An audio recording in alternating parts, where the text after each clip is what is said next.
Nocatee, Oak Leaf Plantation, Wildlight, just a few of the massive housing developments going up around the First Coast to accommodate the booming population.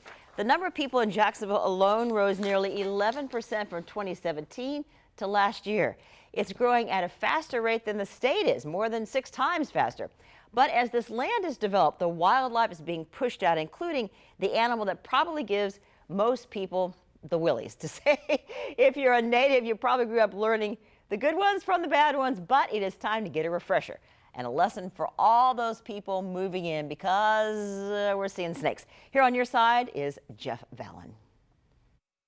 Want to show you the spot in my garage right there where I had a snake show up just a couple of months ago. Now, it's not that there are necessarily more snakes on the First Coast, but there are more people moving to the First Coast, and that means more encounters. He's definitely back to being himself for the most part. Dennis Melvin of Jacksonville was letting his year-old pup Augie out the evening of July 11th.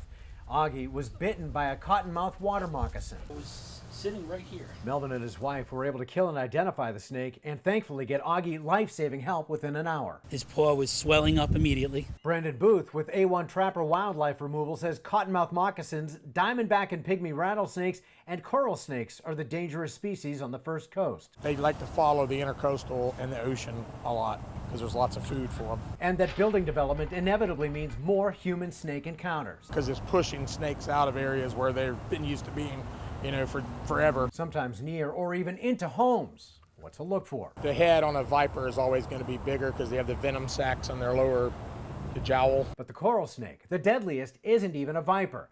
Many sources say venomous snakes generally have slit-shaped eyes, while round-eyed snakes, like the rat snake that camped in my garage recently, are harmless to humans. I've heard that, and like I said, I don't really get close enough to their eyes. My advice is if you don't know what it is, stay away from it and call somebody, like me. Probably the smart and safe move. Just ask Dennis Melvin and Augie. When it comes to these kinds of things, I think it's inevitable you're going to encounter a snake at some point. There's plenty more information with this story at firstcoastnews.com. Jeff Vallon, First Coast News, on your side.